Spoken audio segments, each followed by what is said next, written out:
ನಮಸ್ತೆ ಸ್ನೇಹಿತರೆ, ಇವತ್ತು ನಾನು ನಿಮಗೆ ಒಂದು ಕಥೆನ ಹೇಳ್ಕೊಂಡು ಬರ್ತೀನಿ. ಈತ ಬೇರೆ ಯಾರು ಅಲ್ಲ, ನಿಮ್ಗೆಲ್ಲರಿಗೂ ಕೂಡ ಇಷ್ಟವಾಗಿರ್ತಾನೆ. ಇವನ ವಿಡಿಯೋಸ್ ತುಂಬಾ ವೈರಲ್ ಆಗಿದಾವೆ. ಅವನೇ ಸಾಲ್ಟ್ ಬೇ. ಈತ ಹುಟ್ಟಿದ ಒಂದು ಬಡ ಕುಟುಂಬದಲ್ಲಿ. ಅವ್ರ ತಂದೆ ಒಂದು ಗಣಿಗಾರಿಕೆ ಒಂದು ಕಂಪನಿನಲ್ಲಿ ಕೂಲಿ ಕೆಲಸ ಮಾಡ್ತಾ ಇರ್ತಾರೆ. ಇವರ ಆರ್ಥಿಕ ಪರಿಸ್ಥಿತಿ ಸರಿ ಇಲ್ಲ ಇಲ್ದಿರೋದಕ್ಕೆ ಇವ್ರು ಶಾಲೆಯನ್ನ ಬಿಟ್ಟು ಬುಚ್ಚರ್ ಕೆಲಸ ಅಂದ್ರೆ ಒಂದು ಮಾಂಸದ ಅಂಗಡಿನಲ್ಲಿ ಕೆಲಸ ಮಾಡ್ತಿರ್ತಾನೆ. ಅದೊಂದೇ ಕೆಲಸ ಅಂತಲ್ಲ, ಕಸದಿಂದ ಹಿಡಿದು ಒಬ್ಬ ಸ್ಟ್ರೀಟ್ ಕುಕ್ ಆಗಿ ಕೂಡ ಇವನು ವರ್ಕ್ ಕೆಲಸ ಮಾಡ್ತಿರ್ತಾನೆ. ಆದ್ರೆ ಇವನು 2017ರಲ್ಲಿ ಒಂದು ವಿಡಿಯೋ ತುಂಬಾ ವೈರಲ್ ಆಗತ್ತೆ.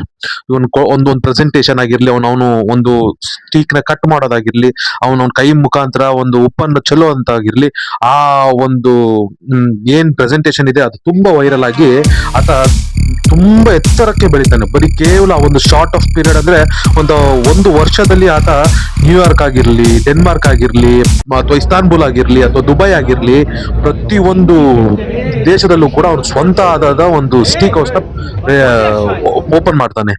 ಬಟ್ ಇವನ್ಗೆ ಒಂದು ವಿಚಿತ್ರವಾಗಿರೋ ಒಂದು ದುರಂಕಾರದಿಂದ ಈತ ಎಲ್ಲವನ್ನೂ ಕಳ್ಕೊಂಡ.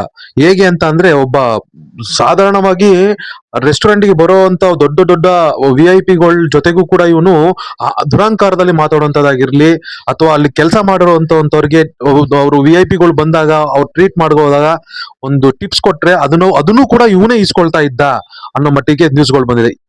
ಒಂದು ಕಾಲಕ್ಕೆ ಅವನು ಒಂದು ಸ್ಟೀಕ್ ನ $1,000ಗೆ ಕೊಡ್ತಿದ್ದವನು ಇವತ್ತು $50 ಕೂಡ ತಗೊಳ್ಳೋಕೆ ಇಷ್ಟ ಇಲ್ಲ. ಯಾಕಂತ ಅಂದ್ರೆ ಇವನ ಮಾಡಿದೆ. ಎಲ್ಲರೂ ಕೂಡ ಯಾರ್ಯಾರು ಬಂದು ಇವನ್ನ ಒಂದು ಹೋಟೆಲ್ ನಲ್ಲಿ ಬಂದು ಖಾದ್ಯ ಸೇವಿಸ್ತಾರೋ ಅವ್ರೆಲ್ಲರೂ ಕೂಡ ಒಂದು ಪಾಸಿಟಿವ್ ಕಮೆಂಟ್ ಹಾಕಿರೋದಕ್ಕೆ ಈತ ಬೆಳೆದು ಬಂದಿತ್ತು.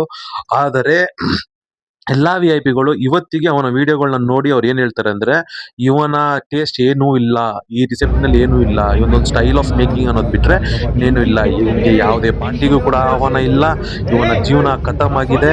ಈತ ದಿನಕ್ಕೆ 2,000 3,000 ಸ್ಟೀಕ್ ನ ಮಾರ್ತಿದ್ದವನು ಇವತ್ತಿಗೆ ಅವನ ಜೀವನ ಕಟ್ಕೊಳ್ಳೋಕೆ ಕೇವಲ $50 ಕೂಡ ಹೋಗ್ತಾ ಇಲ್ಲ ಅವನ ಸ್ಟೀಕ್.